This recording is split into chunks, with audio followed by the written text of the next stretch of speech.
Good morning. It's the morning after we mixed up our bread. La la, and here it is. We got it in the pan all ready to make out into the loaves. So we push it down, we press it down, we get all the air we can out of it in the bowl. Press, and then I keep me a little extra bowl of flour just for this purpose, just so I don't have to go get the big bag of flour. And I flour the surface, and I take my little loaf. It looks like it looked when I put it in the pan, but it has risen all night long. Look, isn't that beautiful? I love it. Yeah. Then we start kneading, and you bring your flour up and over, down and over.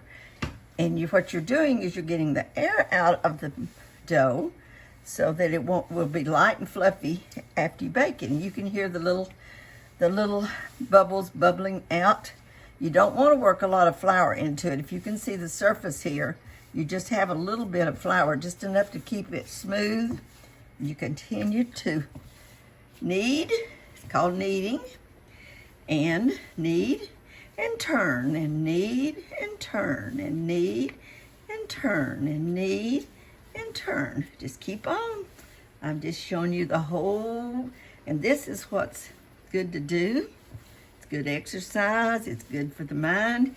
And I wouldn't be talking if I was just doing it just with me. I would be thinking and praying and carrying on, I guess. So, and by the way, I have a different photographer today. This would be my Lynette, who makes bread every week also. That's Lynette. That's my middle daughter. My middle child, whatever. Okay, here we go. Now look at it. Beautiful. Perfect. Okay, now I'm going to put it here on the table. Still don't add a lot of, just a sprinkle of flour to make sure that when you divide it. You know, I've never made a whole pone like this. I think it would be humongous if you tried to bake it all at once. So I divide it into 3 or 4. I divide it into 3 or 4 loaves. And I think I've shown you the size of the pans I use different times. Sometimes I make 2 or 3 of these. Sometimes, oops, sorry about that. Sometimes I make 2 or 3 of these. And my favorite pans, just to make a regular loaf, of course, are these. And these are perfect to make just a nice, something you're going to take to a social event. And I put a little bit of olive oil in each little pan, just a tad. And everybody needs this little brush tool, great little tool. Brush your sides with a little olive oil. Be sure you get them good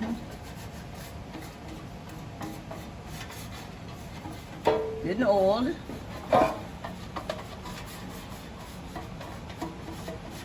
So I'll probably do 2 large ones, and then I'll do another small one for sure. Probably just this 1 small one and 2 large. And this one's good, like I said, I think earlier, to take to a friend. It's a couple or 3 that won't eat a lot, but they like to have just a little fresh bread. So we'll start out with this. And keep your flour handy, but like I said, don't work too much flour into your bread. So I have a cutter. You can do anything. You could probably pull it apart, but we all have our own little systems. And sometimes, if I really want to be accurate, I've got a little scale that I got from Weight Watchers many moons ago. I will actually weigh my amounts of dough if I want it to be accurate, which I don't most of the time. Then you start out with another little, best thing really is just to keep your hands floured. So you want I want mine, and I've watched others do this. You want your loaves to be kind of smooth. Now, See, this is like the original pone of dough. And then I take my hand, I straighten it out.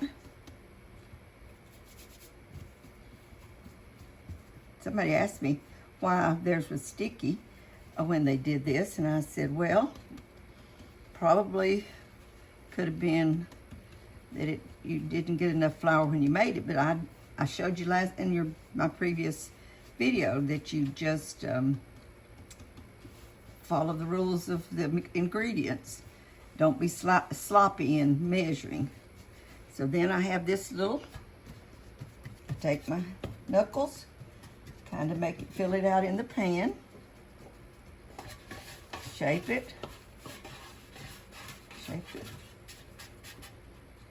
Now, I'm sure there's many ways. You'll have your own techniques, but this works. I've never had a loaf to fail yet, so there you go. That one will be the first. Again, I have to remind myself, don't overuse your dough. Sometimes I divide it up. I think I've got a little bit too much for one, or not enough for another. See, this one doesn't take as much. See how and what I really like to do, I'll show you on this. Hold on.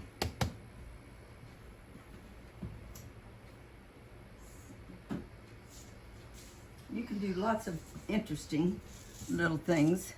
This is everything but the bagel seasoning. You can put some of this in the bottom of your pan. You can sprinkle it on top. I've added tomatoes, the dried tomatoes in oil. I've added peppers, I've added onion, I've added cheese, garlic. Garlic and cheese bread is really, really good. So that's kind of one of my favorites to do. And then adding some of this, everything but bagel on top.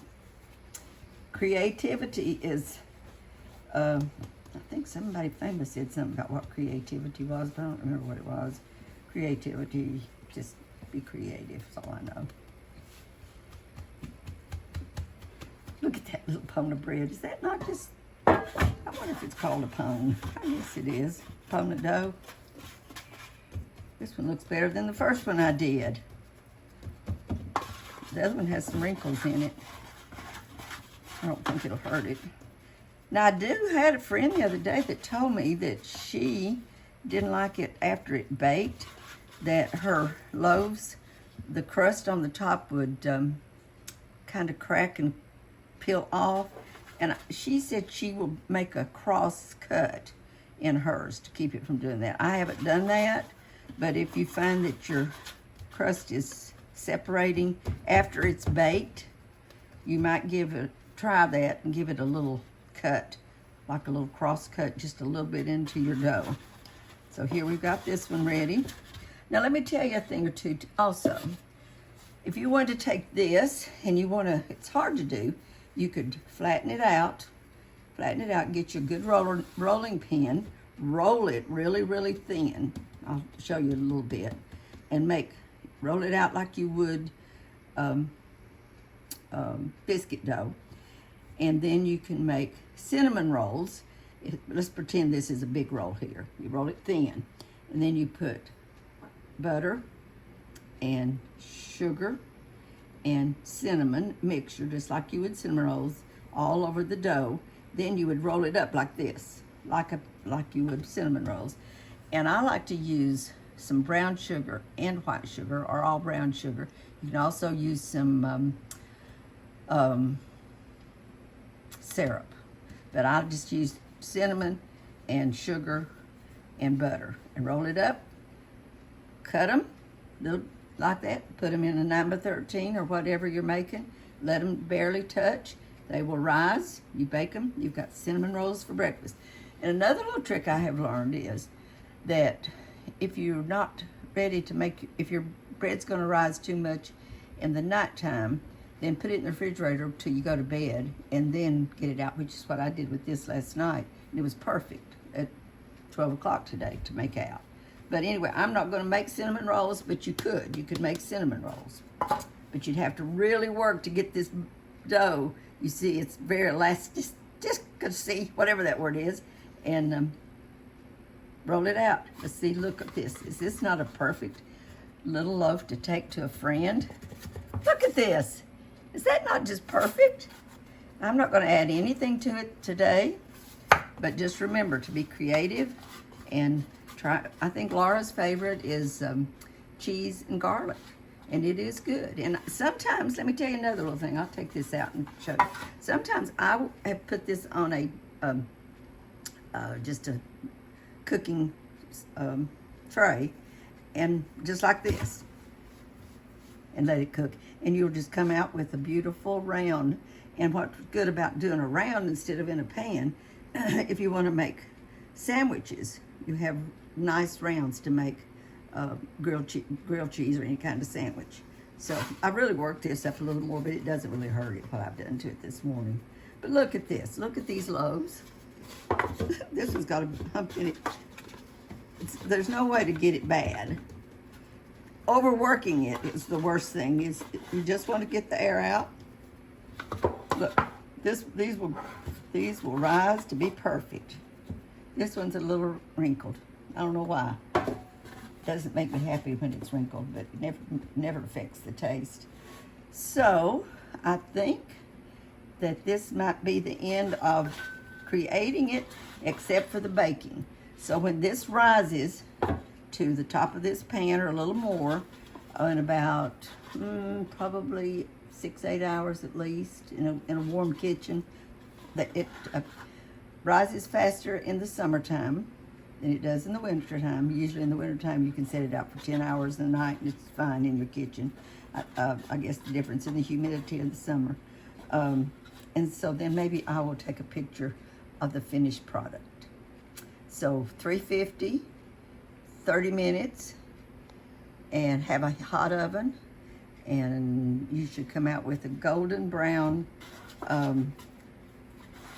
loaves. And happy bacon, and eat light. Or don't. Eat it with jelly. Eat it any way you want to. Eat it right out of the oven. Give it to a friend and have fun. 6 hours later, the bread has risen in the pans, and I'm getting ready to put them in a 350-degree oven, and they will bake for 30 minutes, and then I will show you what they look like when they're baked. Ooh.